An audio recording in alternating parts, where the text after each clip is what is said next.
जगन्नाथ स्नान यात्रा महामहोत्सव की हरे कृष्ण। ఈ రోజు ఏంటి ప్రత్యేకత? క్షణం వచ్చి మన ఒక సంవత్సరం, ఆయనకి క్షణకాలం, మనకు ఒక సంవత్సరం అన్నమాట. సో ఆయన ఒక్క రోజులో ఎన్ని మహాయుగాలు అవుతాయి?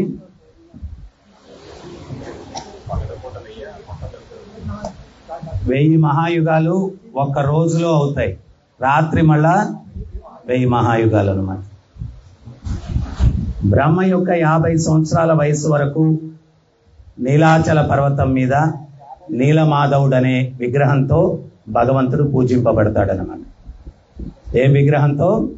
నీలమాధవుడు. ఆయన 50 సంవత్సరాలు పూర్తయిన తర్వాత జగన్నాథుడిగా వెలుస్తాడు నీలమాధవుడు.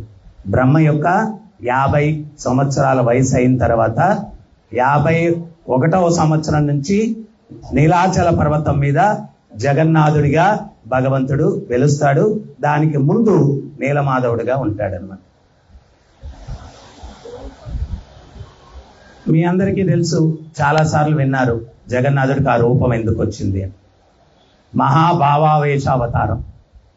ఆయన యొక్క లీలల్ని ఆయన విని మహాభావనకి గురి అయ్యి శరీరం అంతా కుజించుకొని పోయిందంట. అందుకని చెప్పి భావావేశ అవతారం చెప్పి జగన్నాథుడికి చెప్తారన్నమాట. ద్వారకలో రోహిణీ మాతను ద్వారకాపురి వాసులందరూ కూడా అడుగుతూ ఉన్నారు. ఏమని అంటే, కృష్ణుని యొక్క బాల్యలీలలు చెప్పమ్మా మాకు అని చెప్పి రోహిణీ మాత చెప్పింది. కృష్ణుని యొక్క బాల్యలీలగాన వాళ్ళు విన్నారనుకోండి, ద్వారక వదిలిపెట్టి బృందావనానికి వెళ్ళిపోతారు. ఏం కృష్ణుడిని బలరాముణ్ణి ఇక్కడ ఉంచుకోవడం మీకు ఇష్టం లేదా అంటే, కృష్ణుడు ద్వారకలో ఉన్నప్పుడు కూడా ఆయనకి కాలక్షేపం ఏందయ్యా అంటే, ఆ కృష్ణుని యొక్క బాల్యలీలలే నాటకాల రూపంలో, నృత్య ప్రదర్శన రూపంలో ఆయనకి కాలక్షేపానికి వాళ్ళందరూ కూడా నృత్యాలు చేస్తూ నాటకాలు చేస్తూ ప్రదర్శించేవాళ్ళంట. కృష్ణుని బాల్యలీలలే అంటే, కృష్ణుని బాల్యలీలలు ఆయనకే కాలక్షేపం. అంత మధురమైనటువంటి లీలలు భగవంతునివి. అందుకనే భగవద్గీతలో భగవంతుడు ఏం చెప్తున్నారు? ఎవరికి పునర్జన్మ ఉండదు అని చెప్తున్నారు. జన్మ కర్మ చమే దివ్యం ఏవం యో వేతి తత్వతః తత్వాదేహం పునర్జన్మ నైతి మాం వేతి సో అర్జున. ఎవడైతే నా యొక్క దివ్యమైనటువంటి జన్మ, దివ్యమైనటువంటి కర్మలు తెలుసుకుంటారో పునర్జన్మ నైతి, వాళ్ళకి పునర్జన్మ ఉండదు. అటువంటి బాల్యలీలలు కృష్ణ బలరాములు లేని సమయంలో మీకు వివరిస్తాను అని చెప్పి రోహిణీ మాత చెప్పింది. కృష్ణుడు బలరాముడు ద్వారక నుంచి బయటికి వెళ్ళారు. అప్పుడు అదే అదనుగా చూసుకొని ఈ ద్వారకాపురి వాసులందరూ కూడా గోశాలలో కలిశారు. సుభద్రమ్మను ద్వారం దగ్గర కాపలా పెట్టారు. కృష్ణుడు బలరాముడు వస్తే చెప్పమ్మా, లీలలు చెప్పడం ఆపేస్తామన్నారు. లోపల లీలలు చర్చించుకుంటూ ఉన్నారు. అద్భుతమైనటువంటి లీలలు చర్చించుకుంటూ ఉన్నారు. ఉదయం కూడా చెప్తూ ఉన్నాను, యశోదమ్మ అనిందంట, ఏమయ్యా కృష్ణయ్య, ఎందుకయ్యా చెడ్డ పేరు తెస్తావు?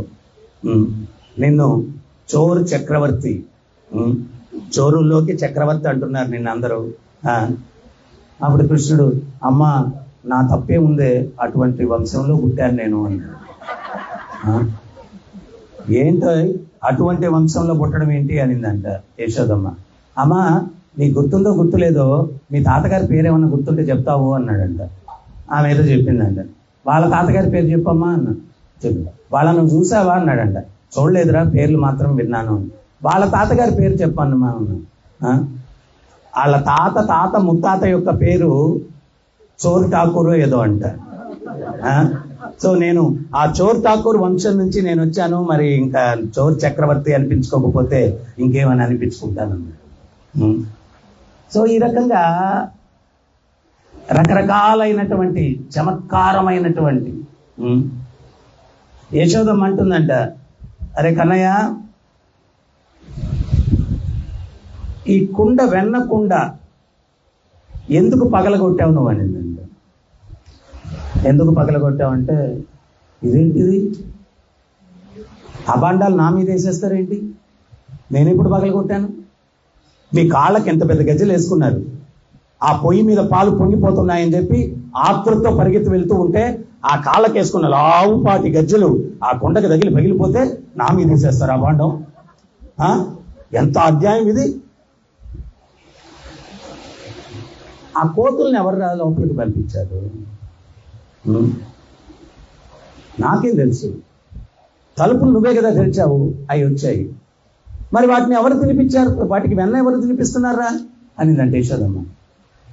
వాటిని ఎవరు పుట్టించారో వాడే తినిపిస్తున్నాడు. వాటిని ఎవరు పుట్టించాడో వాడే తినిపిస్తా ఉన్నాడు. ఏం అబద్ధం లేదు, ఒక్క మాటలో అబద్ధం లేదు. కోతుల్ని పుట్టించింది ఎవరు? ఆ జగన్నాథుడే. మరి తినిపించేది ఎవరు? ఆయనే. తినిపించేది ఎవరు? ఆయనే. వాటిని ఎవరు పుట్టించారో వాడే తినిపిస్తున్నాడు. ఈ రకంగా చమత్కారమైనటువంటి లీలలు ఆ బృందావన వాసులందరూ కూడా ఆ యొక్క లీలలను స్మరించుకుంటూ కాలం తెలియకుండా వాళ్ళు జీవితాలు గడిపేశారు. ఈ రోహిణి మాత ఇటువంటి అద్భుతమైనటువంటి లీలలన్నీ చెప్తూ ఉంటే సుభద్రమ్మ ఆమె ఆ లీలలు విని మహాభావనకు గురి అయిపోయి శరీరం అంతా కుదించుకొని పోయి కళ్ళు పెద్దవైపోయి, చెవులు పెద్దవైపోయి, నోరు పెద్దదయ్యి అట్లా దాంట్లో వీళ్ళిద్దరూ ప్రవేశించి ఏమైపోయింది, ఎవరు ఎక్కడ కనపట్లేదు అని చెప్పి ద్వారకంతా చూసుకుంటూ గోశాల దగ్గరికి వచ్చారు. ఆ ద్వారం దగ్గర సుభద్ర ఇట్లా అయిపోయింది. సుభద్రకి ఏమైంది, అసలు లోపల ఏం జరుగుతుందని చెప్పి అన్నదమ్ములు చెరువుకు పక్క చేరి వాళ్ళ చెవులు పెట్టారు. వాళ్ళ చెవులలో వాళ్ళ లీలలు. నేను ఒక మాట చెప్తున్నాను, ఒక ఆచార్యుడు అంటారనమాట, అసలు మొట్టమొదట కృష్ణ అన్నటువంటి పేరు నా చెవులో వేసిన వ్యక్తి ఎవరు అన్ని పట్టుకోవాలి నేను. ఆ చెవులో కృష్ణ నామం పడింది, ఆ హృదయంలోనికి ప్రవేశించింది. ఆ నామం నా హృదయాన్నంతా ఆక్రమించేసింది. ఆ మొదట ఆ కృష్ణ అని పేరు నా చెవులో వేసింది ఎవరు? దుర్మార్గుడు అని. ఎవరు నా చెవులో వేసింది? ఆ కృష్ణ అనే నామం. వాళ్ళ లీలలు వాళ్ళే విన్నారు, తన్మయత్వం చెందారు. శరీరం అంతా కుదించుకుపోయింది, చేతులు ముడుచుకొని వెళ్ళిపోయాయి, కళ్ళు పెద్దవైపోయాయి, నోరు పెద్దదైపోయింది, అట్లాగా అయిపోయారు. ఎక్కడ విశేషమైన సంఘటన ఉంటే అక్కడ మన గురువు గారు నారదుల వారు ప్రత్యక్షమైపోతారు. ఆయన వచ్చేసి చూశారు. అహో భాగ్యం, అహో భాగ్యం, అహో భాగ్యం. ఎవరికి దొరుకుతుంది దేవదేవుడు ఈ దర్శనం? ఆయన లీలలు విని ఆయనే మహాభావావేశానికి గురి అయ్యి అద్భుతమైన దర్శనం. అహో భాగ్యం, అహో భాగ్యం అంటూ చిందులేస్తూ నారాయణ నారాయణ అన్నాడు. అప్పుడు టక్కని తేరుకున్నారు కృష్ణుడు, బలదేవుడు, సుభద్ర. అబ్బా స్వామి, ఎవరికీ దొరకని భాగ్యం నాకు దొరికిందయ్యా, ఎవరికీ దొరకని భాగ్యం. ఏంటి నారదాన్ని నా దగ్గర దాచలేరు సుమా, చూసేశాను. ఇది చాలా ప్రత్యేకమైన రూపం. ఇంతవరకు ఎవరికి ఈ రూపంలో నేను దర్శనం ఇవ్వలేదు. ఈ రూపం గురించి ఎవరితో చెప్పొద్దు, జాగ్రత్తగా ఉండు సుమా అన్నాడు జగన్నాథుడు. నారదుల వారు అన్నారు కడుపు పట్టుకొని, అదొక్కటే నా వల్ల కాదు స్వామి, ఏది దాచలేను నేను, అదేమీ దాగదు కూడా. అరే బాబు, సమయం వచ్చినప్పుడు చెప్తుంటే కొంత ఆగు అన్నాడు. అప్పుడు ఇంద్రద్యుమ్న మహారాజు పూరిలో అద్భుతమైన మందిరాన్ని నిర్మించి అక్కడ ప్రతిష్ఠించాలని అనుకున్నప్పుడు ఆ చెక్క దొంగలు శంకు చక్రాల రూపంలో కొట్టుకొని వస్తాయని స్వప్నంలో తెలిసి వాటిని గుర్తించి అవి చెక్కించాలంటే ఎవరు శిల్పకారుడు వచ్చి ఉలిపెట్టినా వంకర్లు పోతున్నాయంట. లాస్ట్కి విశ్వకర్మే వచ్చాడు. ఆయన చెప్పాడు, ఇన్ని రోజులు తలుపు తీయకూడదు, తీస్తే మధ్యలో నేనేం చేయలేనన్నాడు. సరే అని చెప్పి తలుపులు వేసి చెప్తున్నారు. ఒక 21 రోజు తర్వాత ఏమో శబ్దం రాలేదంట లోపల. ఏమవుతుందా అని చెప్పి ఈయన ఆతృతతో తలుపులు తెరిచేశారు. తలుపులు తెరిస్తే జగన్నాథుడు, బలదేవుడు, సుభద్ర ఇట్లా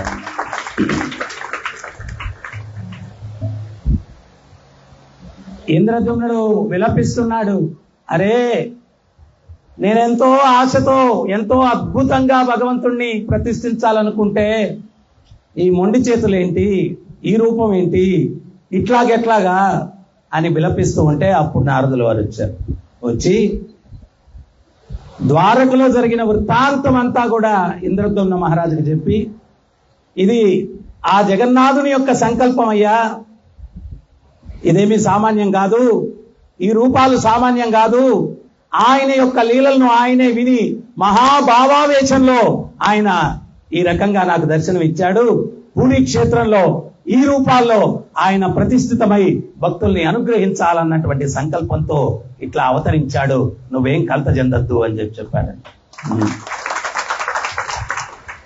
ఈ రూపాల్లో ఉన్నటువంటి ప్రత్యేకత ఏంటయ్యా అంటే, ప్రపంచంలో ఎన్ని దేవాలయాలున్నా ఎన్ని అర్చ విగ్రహాలున్నా కానీ ప్రతి దేవాలయంలో కొంత సమయం భగవంతుడు నిద్రిస్తాడు. కానీ పూరీ క్షేత్రంలో నిద్ర లేదు స్వామికి. పూరీ క్షేత్రంలో నిద్ర లేదు స్వామికి. ఎందువల్ల నిద్ర లేదయ్యా అంటే, ఆయన కనురెప్పలే లేవయ్యా కళ్ళు మూసుకునేదానికి అంటున్నారు ఆచార్యులు. ఆయన కనురెప్పలే లేవయ్యా కళ్ళు మూసుకొని నిద్రపోవడానికి అంటున్నారు. కనురెప్పలు ఉన్నాయా? మరి ఆ కనురెప్పలు ఎందుకు లేవు జగన్నాథుడికి అంటే, వేలాది మంది భక్తులు వస్తూ ఉంటే నేను కనురెప్పలు పెట్టుకొని ఒక క్షణికాలం కనురెప్పలు మూసేస్తే, నేను మూసిన సమయంలో భక్తులు వస్తుంటే వాళ్ళు తోసేస్తా ఉంటారు. మరి ఆ మూసిన సమయంలో నా దృష్టి ఆ భక్తుల మీద పడకపోతే వాళ్ళు ఎంత అదృష్టాన్ని కోల్పోతారు. అందువల్ల కనురెప్పలే లేకుండా ఉంటే నేను కనురెప్పే వెయ్యను, వచ్చిన ప్రతి భక్తుడి మీద నా అనుగ్రహ చూపులు పడాలా అని చెప్పి కనురెప్పలు లేవంటారు. వచ్చిన ప్రతి భక్తుడి మీద పడాలి. అందుకని పూరీ అన్నక్షేత్రం శుభ్రంగా తింటారు ఆయన బాగా. ఇంద్రద్యుమ్న మహారాజు ప్రాణప్రతిష్ఠ రోజు కోరుకున్నారంట నైవేద్యం పెట్టి, స్వామి మీరు భోంచేసి చెయ్యి కడిగి చెయ్యి ఆరే లోపల మళ్ళా ఇంకొక నైవేద్యం వచ్చేస్తుంది, మీరు తింటానే ఉండాలి. చెయ్యి కడిగి ఆరే లోపల మళ్ళా ఇంకో నైవేద్యం వచ్చేస్తుంది, తింటానే ఉండాల. అది మీ భక్తులకి. విమలాదేవి ఆమె చెప్పింది, శివుడు ఆమెకి ప్రసాదం పెట్టలేదు కదా, ఆమె తపస్సు చేసింది. జగన్నాథుడు ప్రత్యక్షమయ్యాడు. ఏమమ్మా అన్న, మా ఆయన ఎంత దుర్మార్గుడో చూడండి, ప్రసాదం నాకు పెట్టకుండా ఆయన ఒక్కడే తినేశాడు. ఆయనకి దొరికిందే ఒక మెతుకు పాపం. ఆ మెతుకులో ఈమె సగం కోరుకునింది. ఎందువల్లంటే, మరి నువ్వు అర్ధనారీశ్వరుడు కదయ్యా స్వామి, నాకు అర్థం పెట్టాలి కదా.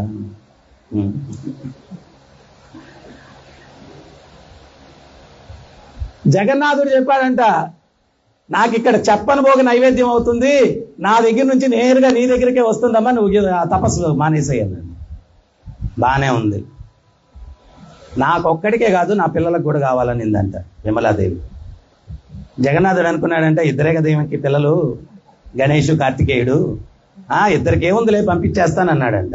అంటే ఆమెనిందంట, ఇద్దరు కాదు నా పిల్లలు, ఈ భౌతిక జగత్తులో పుట్టిన ప్రతివాడు నా బిడ్డే, వాళ్ళందరికీ కూడా పెట్టాలి నేనని. భౌతిక జగత్తులో పుట్టిన వాడందరూ. ఎందువల్లంటే ఈ భౌతిక జగత్తులో మాత ఎవరు అంటే విమలాదేవి, దుర్గాదేవి, పార్వతి ఆమె తల్లి. ఆధ్యాత్మిక జగత్తులో రాధారాణి, వైకుంఠంలో లక్ష్మీదేవి. కానీ ఈ భౌతిక జగత్తులో మాత్రం పార్వతి అమ్మ మనందరి యొక్క తల్లి. నా పిల్లలందరికీ కావాలి ప్రసాదం అనిందంట. మరి ఈయనేమనుకున్నాడు, ఇద్దరే కదా పిల్లలు అనుకుంటే, లేదు లేదు, ఈ పూరీ క్షేత్రానికి దర్శనానికి వచ్చిన ప్రతి ఒక్క వ్యక్తి కూడా ప్రసాదం వాళ్ళకు లభించాలా అని చెప్పి కోరుకునిందంట. జగన్నాథుడు చెప్పాడు, ఏం పర్వాలేదు. ఈ లోపల శివుడు వచ్చాడంట, మరి నా సంగతి ఏంటన్నాడు. అప్పుడు జగన్నాథుడు అన్నాడంట, పార్వతి ఎట్లా ఈయన్ని పనిష్మెంట్ చేయాలన్నాడంట. నా దగ్గరికి కూడా ఉండొద్దని చెప్పండి స్వామి అంటే. విమలాదేవి ఒక్కటే ఉంటుంది జగన్నాథుడి మందిరం పక్కన, శివుడు ఉండడు. భగవంతుడు చెప్పాడంట, ఏ శివ నువ్వు పోయి ముందు ఎక్కడ ఉండు, అసలు ఆమె దగ్గర ఉండదు, నువ్వు చేసినటువంటి అన్యాయానికి నీకు ఇది శిక్ష అన్నాడు. నీకు ఇది శిక్ష. ఈ విగ్రహాలు ఈ రకంగా ప్రకటమైన తర్వాత నారదుల వారు చెప్పారంట, ప్రతిష్ఠించడానికి మా తండ్రి గారైనటువంటి బ్రహ్మ దగ్గరికి వెళ్ళి చెప్పాలా, నేను బయలుదేరుతాను, సత్యలోకానికి వెళ్ళి మా తండ్రి గారిని తీసుకొస్తాను ప్రతిష్ఠించడానికి అన్నాడంట. అంటే ఇంద్రజుమ్నుడు అన్నాడంట, నేను వస్తాను, నేను కదా మందిరం కట్టింది, ప్రతిష్ఠించాలన్న సంకల్పం నాది కదా, నేను వెళ్ళి పిలవకపోతే బాగోదు, మీరు వెళ్ళి వస్తే బాగోదు, నేను వస్తాను, సరే రండి అని. వీళ్ళు బ్రహ్మలోకానికి అన్ని లోకాలు దాటుకొని పోతున్నారంట. బ్రహ్మలోకాన్ని అంటే అన్ని స్వర్గలోకాలు దాటెళ్తే పైన సత్యలోకం. వాళ్ళు వెళ్ళి వచ్చేసరికి కొన్ని వేల సంవత్సరాలు అయిపోయిందండి. ఏడకు వచ్చేసరికి అన్ని మారిపోయాయి. అన్ని మారిపోయి వేరే రాజు పరిపాలన చేస్తా ఉన్నాడు. వీళ్ళు మందిరం దగ్గరికి వచ్చేసి అంతా ప్లానింగ్ చేస్తా ఉన్నారు. ఆ విగ్రహ ప్రతిష్ఠ ఎక్కడ, హోమం ఎక్కడ, అన్నదానం ఎక్కడ, అది ఎక్కడ, ఇక్కడ అన్ని. ఆ రాజు వచ్చేసాడు. వచ్చి ఎవరు మీరు, సైన్యంతో వచ్చేసాడు. ఎవరు మీరు, నా రాజ్యంలో ప్రవేశించేసి ఏంటి మీరు చేసేది, అది ఇది అంటే అప్పుడు ఒక చిరంజీవి ఉన్నాడు అక్కడ పూరీ క్షేత్రంలో. ఆయన పేరేంటి అంటే కాకభూషాండి. కాకి చిరంజీవి.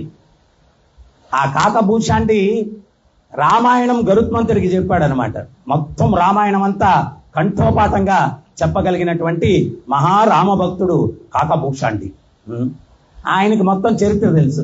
ఆయన చెప్పాడు, అయ్యా ఈ ఇంద్రద్యుమ్నుడు ఎవరో కాదు, మీ పూర్వీకుడు, ఆయన మీదకే యుద్ధానికి వెళ్తున్నావు నువ్వు, ఈ మందిరం కట్టింది కూడా ఆయనేను, ఆయన బ్రహ్మను తీసుకొని వచ్చాడు ప్రాణప్రతిష్ఠ కోసం అంటే అప్పుడు ఆయన క్షమాపణ వేడుకొని అప్పుడు ప్రతిష్టా కార్యక్రమం ప్రారంభించబోతుంటే అప్పుడు జగన్నాథుడు ఇంద్రద్యుమ్నుడికి చెప్పాడనమాట, నాకు ప్రతిష్ఠించడానికి ముందు స్నానయాత్ర జరగాల.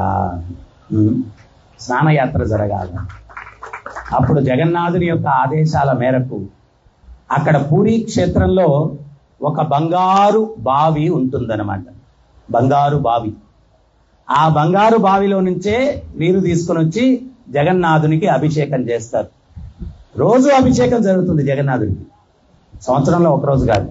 అయితే రోజు అభిషేకం ఎట్లా జరుగుతుంది అంటే అద్దం పెడతారు జగన్నాథుని ముందు.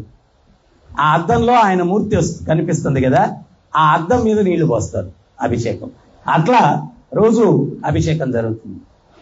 ఆ యొక్క బంగారు బావిలో నుంచి నీరు తీసుకొని వచ్చి మొత్తం అన్ని పుణ్యతీర్థాల నుంచి కూడా నీరు తీసుకొని వచ్చి అభిషేకం చేస్తారు, స్నానయాత్ర చేస్తారు.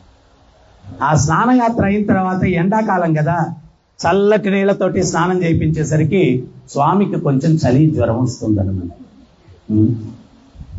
అప్పుడే పుట్టాడు కదా, చలి జ్వరం వస్తుంది. ఆ చలి జ్వరం వచ్చిన దానివల్ల 15 రోజులు ఆయన రెస్ట్ తీసుకుంటాడు. రత్న గది అని చెప్పి ఒకటి ఉంటుందన్నమాట. ఆ గదిలో తీసుకొని వెళ్ళి పెట్టి ఆయనకంతా కూడా ట్రీట్మెంట్ ఇస్తారు ఈ 15 రోజులు. అక్కడ 2 విషయాలు జరుగుతాయి. ఏంటది అంటే మనము జగన్నాథుడికి వేసినటువంటి పెయింట్స్ లాగా కాదు, వాళ్ళు సహజమైనటువంటి కూరగాయలు, ఆకులు, పసరులు తీసి ఆ యొక్క రంగుల ద్వారా జగన్నాథుడికి ఆ ముఖానికి అంతా కూడా రంగులేస్తారనమాట. ఎప్పుడైతే ఈ అభిషేకం జరుగుతుందో అప్పుడు ఆ యొక్క రంగు అంతా కూడా పోతుంది.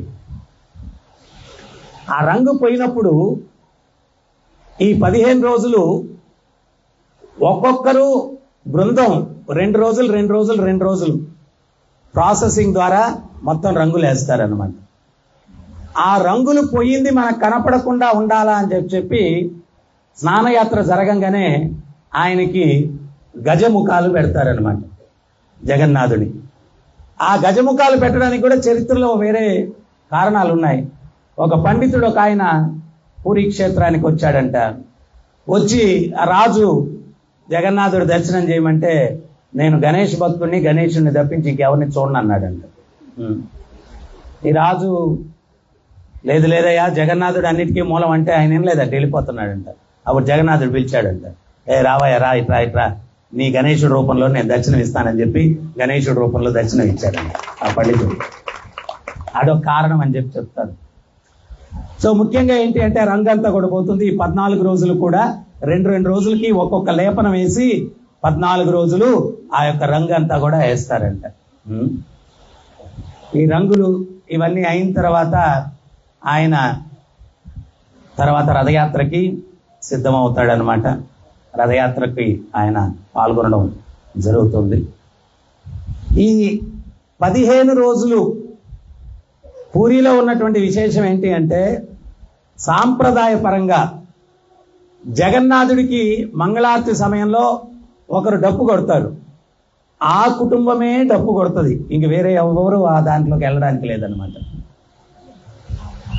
జగన్నాథుడిని రథం మీద కదలకుండా ఉంటే ఒక కుటుంబం వాళ్ళు వచ్చి పేం బెత్తాలు తీసుకొని కొడతారు ఆయన్ని.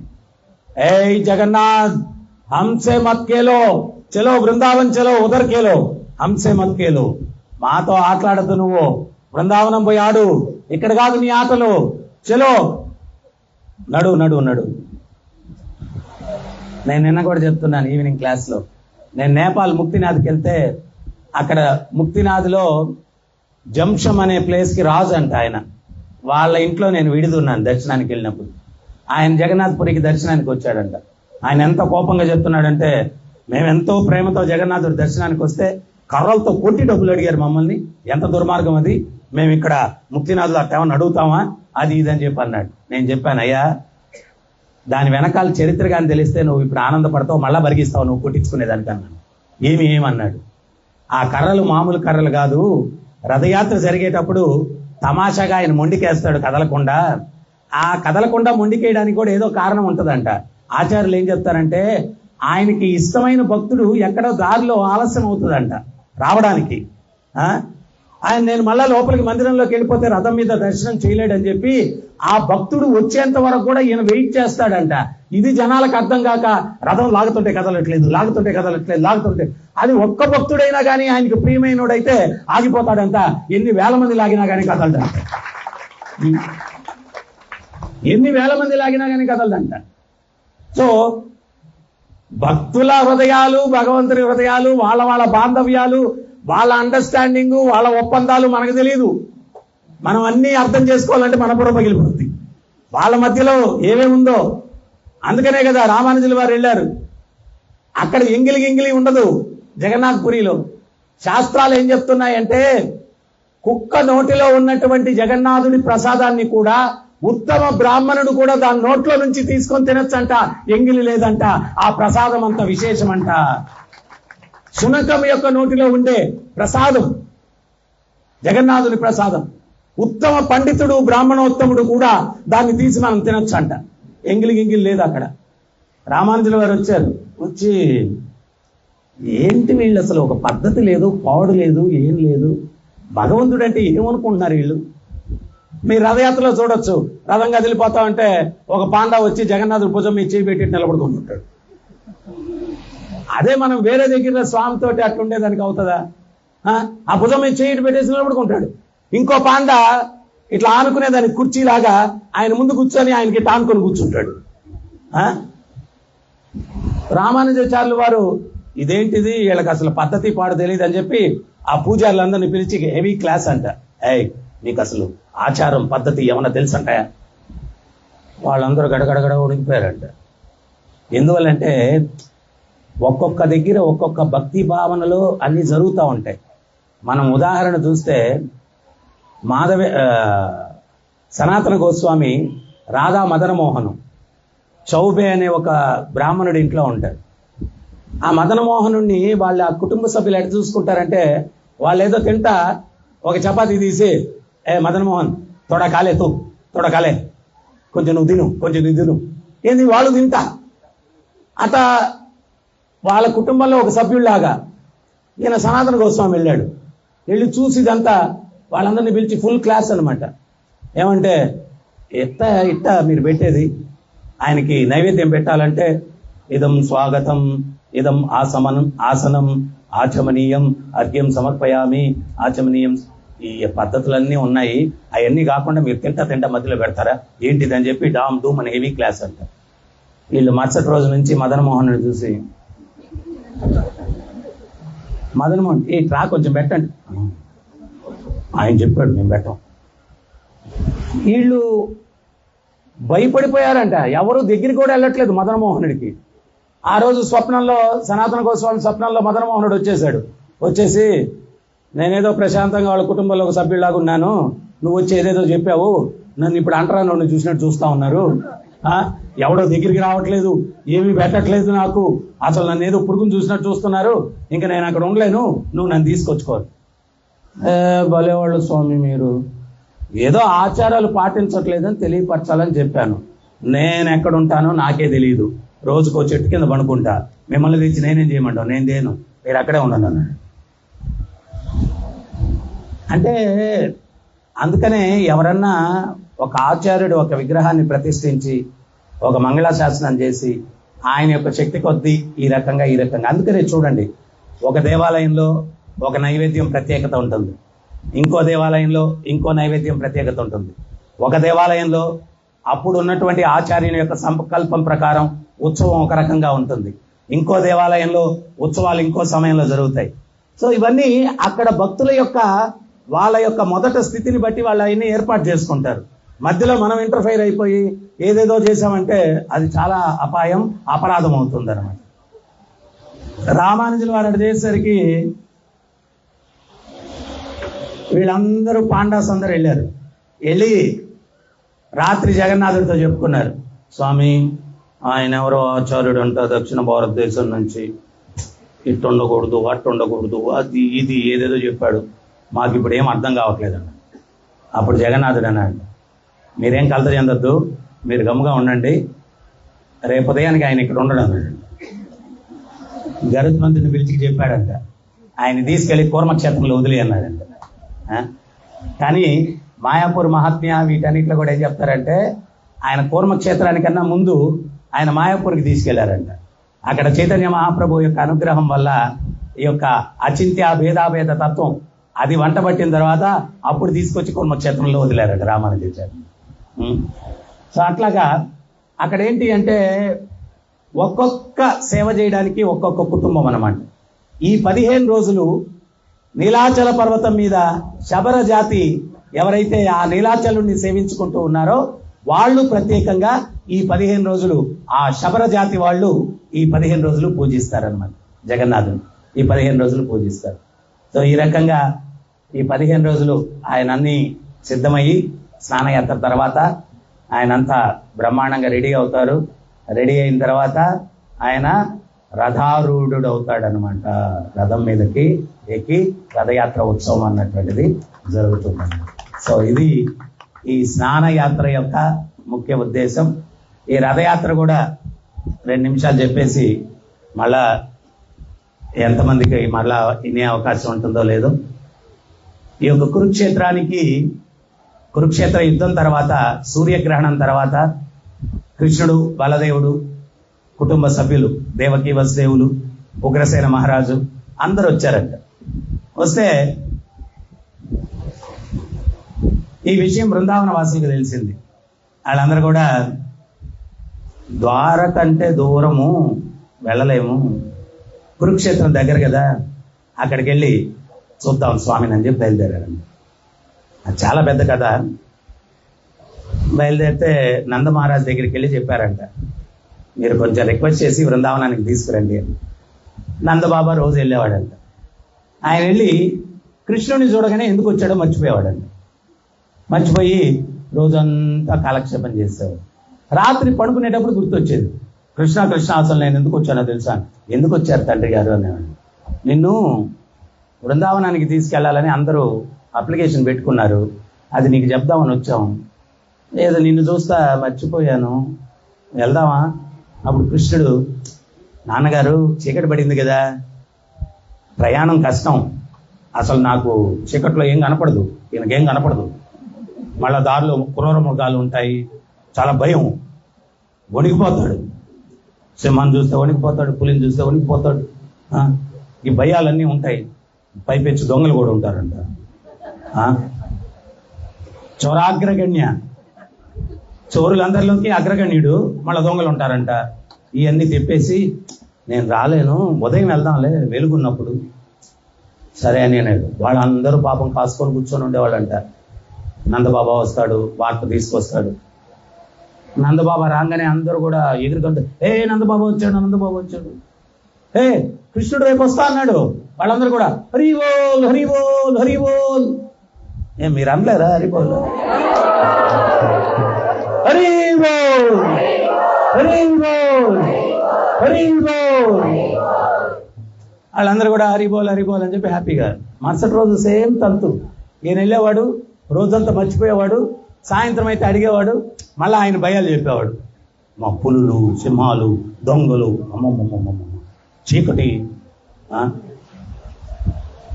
గోపికలతో యశోదమ్మ అంటదంట, ఏమనంటే, ఏమే కనపడకుండా చీకటిగా ఉండే గదిలో పెట్టచ్చు కదా వెన్నా మీగడ, అవి కనిపిస్తే దొంగతనం చేస్తున్నాడు.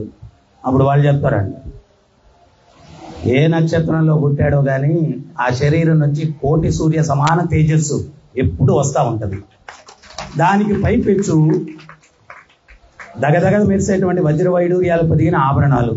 ఈ రెండు కలిస్తే ఎక్కడ చీకటి ఉంటుందమ్మా? ఎక్కడ చీకటి ఉంటుంది? చైతన్య మహాప్రభు కూడా అదే చెప్తారు. కృష్ణేర సూర్య సమాన్ మాయార అంధకార్ యహా కృష్ణ తహా నహి మాయారాధికార్. కృష్ణుడు సూర్య సమాన్, మాయ అంధకార్. మన జీవితంలో మాయ తొలగాలంటే ఏం చేయాలా? కృష్ణుడిని ఎప్పుడు మనతో ఉంచుకోవాలా. ఎట్లా ఉంచుకోవాలా? హరే కృష్ణ హరే కృష్ణ కృష్ణ కృష్ణ హరే హరే హరే రామ హరే రామ రామ రామ హరే హరే. సో ఇట్లా 6 నెలలు గడిచిందంట. ఈ 6 నెలల తర్వాత 6వ నెల అయిపోయి 7వ నెల 1వ రోజు కరెక్ట్గా ఈ నందబాబా రెడీ అయిపోయి, గోపాలు రారా, గోపికలు రారా, ఏం వరి అవ్వకండి, నేను కృష్ణుని తీసుకొచ్చేస్తానని బయలుదేరుతున్నాడు. వాళ్ళు అన్నారండి, ఆగండి స్వామి, మీరు ఆగండి, 6 నెలలు అయిందా, తీసుకొస్తాం మేము కాపలా కాసుకుని, మీ వల్ల కాదు, మీరు కూర్చోండి అన్నారు. వీళ్ళందరూ వెళ్ళిపోయారంట. వెళ్ళిపోయి కృష్ణుడు ఉండే గుడారాల్లోకి దూరేశారంట. అందరూ దూరేసి ఏంటని మాటలు లేదంతా చేతలే. ఇప్పుడు అదే సమస్య లేదు, రండి మీరు రండి. లాక్కొని పోతుంటే వీళ్ళు ఎదిరించుకుంటున్నారంట. కృష్ణుడు ఉండండి అన్నారు. తాళతో కృష్ణుడిని, బలదేవుడిని, సుభద్రని కట్టేసి లాక్కుంటూ వచ్చి 3 రథాలు రెడీగా పెట్టున్నారంట. ఆ రథాలు ఎక్కిచ్చేసుకొని మళ్ళీ తప్పించుకొని వెళ్ళిపోతారేమో. దొంగోడు ఎన్ని చమత్కారాలు ఉన్నాయి, తప్పించుకొని వెళ్ళిపోతాడేమోనని చెప్పి తాళతో గట్టిగా కట్టేసి ఆ రథాలని లాక్కుంటూ బృందావనానికి తీసుకొచ్చారంట. పూరీ క్షేత్రంలో ఉండేటువంటి మందిరం వచ్చి కురుక్షేత్రము, గుండీచా మందిరం వచ్చి బృందావనము. ఆ లీలను పురస్కరించుకొని ప్రతి సంవత్సరం కూడా జగన్నాథ రథయాత్ర.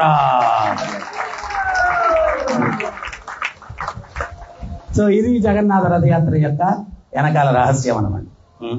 సో మనం కూడా రేపు 17వ తారీఖు జేఎన్ రోడ్ అనేది, జేఎన్ రోడ్ రామాలయం సెంటర్ వచ్చి కురుక్షేత్రం, రాధా గోపీనాథ్ మందిరం వచ్చి బృందావనం. మనము గోపాలులు, గోపికలు. మరి వాళ్ళు ఎట్లా లాక్కొని వచ్చారయ్యా అంటే, హరే కృష్ణ కృష్ణ కృష్ణ హరే హరే, హరే రామ రామ రామ హరే హరే.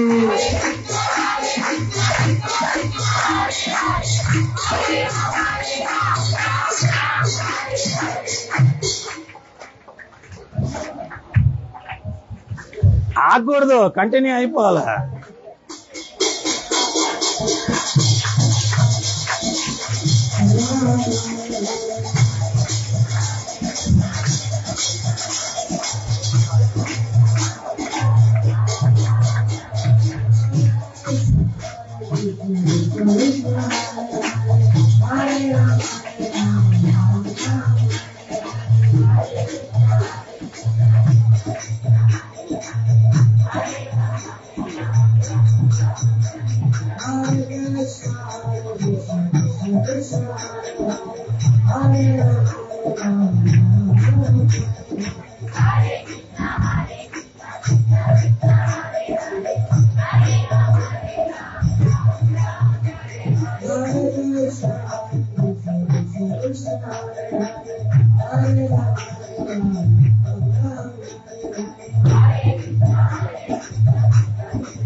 सुभद्रा के बलदेव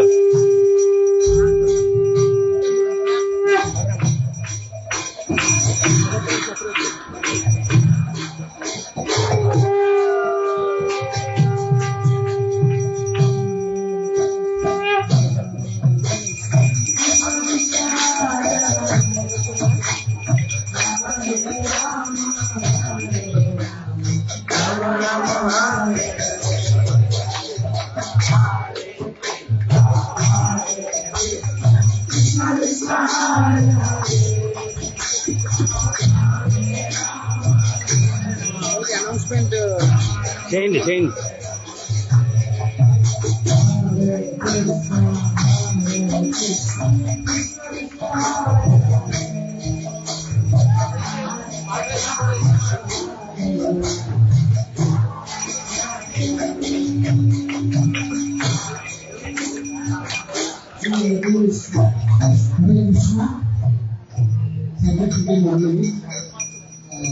ట్రెడిషనల్ డ్రెస్ ఉండాలి. ఎవరైతే అభిషేకం చేయించుకున్నారో భక్తులు ఖచ్చితంగా ట్రెడిషనల్ డ్రెస్ ఉండాలి, సాంప్రదాయమైన వస్త్రాలు వేసుకుని ఉండాలి. ప్యాంటు షర్ట్లు చేయడానికి దయచేసి అనుమతించాం. కొద్దిగా డివోటీస్ అందరూ కూడా కొంచెం దృష్టిలో పెట్టుకోవాల్సింది. అందరికి అవకాశం ఉంది, కూపన్ కూడా తీసుకోవాలి. ఇక్కడ కౌంటర్ ఉంది. మీరు పార్ట్స్ వచ్చిన తర్వాత మీరు ఇక్కడ 108 అభిషేక జలాలు ఉన్నాయి, అవి తీసుకుని స్వామివారికి అభిషేకించిన తర్వాత మళ్ళీ ఆ పార్ట్స్ మేము రీకలెక్ట్ చేసుకుంటాం. లిక్విడ్స్ రావాలి, బలరాముల వైపు నుంచి వెళ్ళి కొద్దిగా మీరు అభిషేక ద్రవ్యాలను మీరు వినియోగించిన తర్వాత మన స్వామి గారికి మన పార్ట్స్ నాకు రిటర్న్ ఇవ్వాలి. అవి మేము కలెక్ట్ చేసుకుంటాం. కూపన్ ఇక్కడ 100 రూపీస్ కూపన్ ఉంది. కూపన్ కూడా మీరు కలెక్ట్ పెట్టుకొని పార్ట్ తీసుకోవాల్సిందిగా కోరుతున్నాం.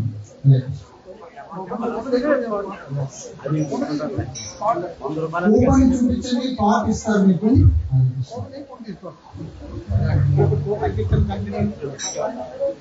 హరే కృష్ణ. ఈరోజు స్నానయాత్రలో పాల్గొనేయాలనుకున్నటువంటి భక్తులందరూ కూడా వైదిక సాంప్రదాయం ప్రకారం ధోవతి కుర్తా మినిమం ఉండాలా, ప్యాంటు చొక్కాతో అలో చేయరు. ఆ యొక్క సేవ చేయాలనుకున్నటువంటి వ్యక్తులకి ఇక్కడ శ్రీహరి గారి దగ్గర కూపన్స్ ఉంటాయి. ఆ కూపన్స్ తీసుకొని ఆ కుండలో జలాన్ని తీసుకొని వెనకాల నుంచి వచ్చి మెల్లిగా జగన్నాథుడికి, సుభద్రకి, బాలదేవుడికి మీరు అభిషేకం చేసి అటు నుంచి దిగి వెళ్ళిపోవచ్చు అనమాట.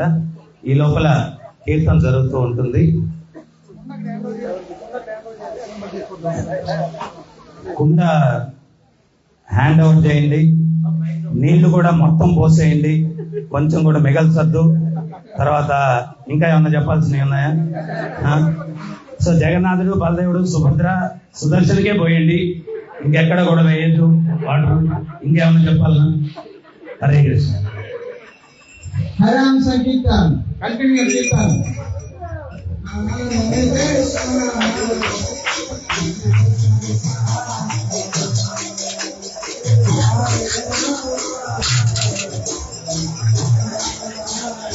జై జగన్నాథ్, జై జగన్నాథ్, జై జగన్నాథ్.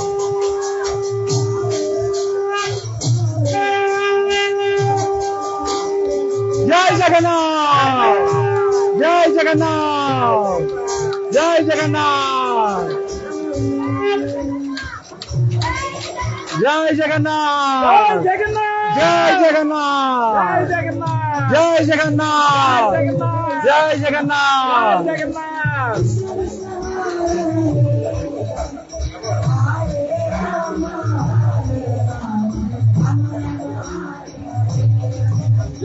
జై జగన్నాథ్, జై బలదేవ్, జై బలదేవ్.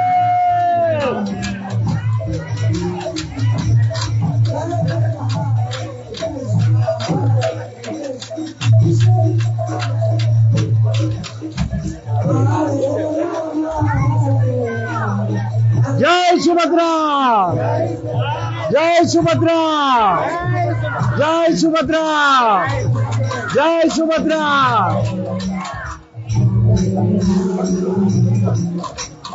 జై సుభద్ర, జై సుభద్ర.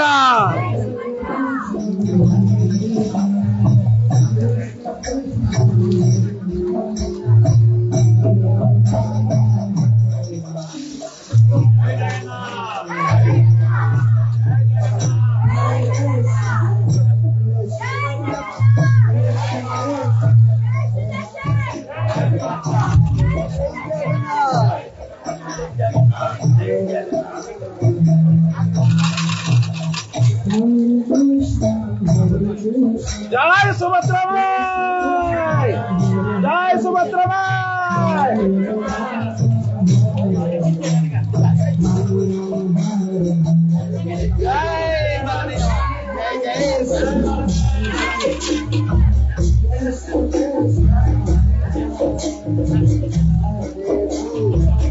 ఇంకే చాలు మెల్లిగా.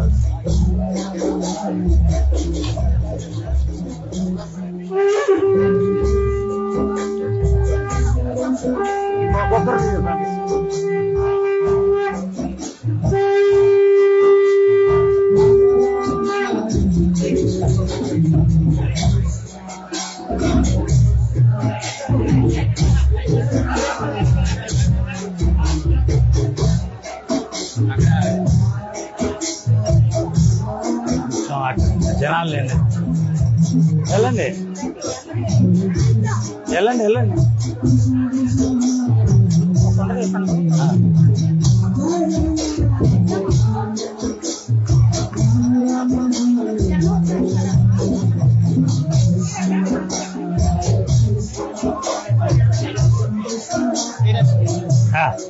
ఒక్క నిమిషం.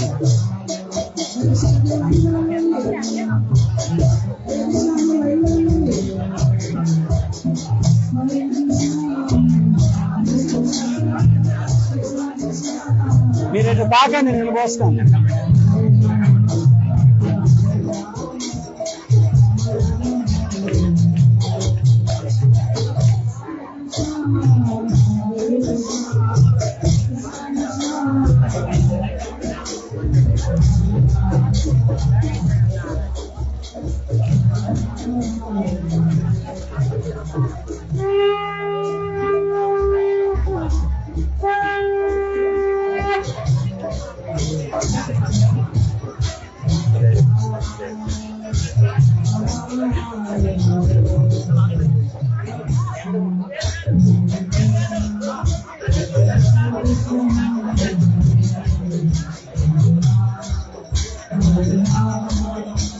వీళ్ళు దిగినోళ్ళు రావాలి కదా.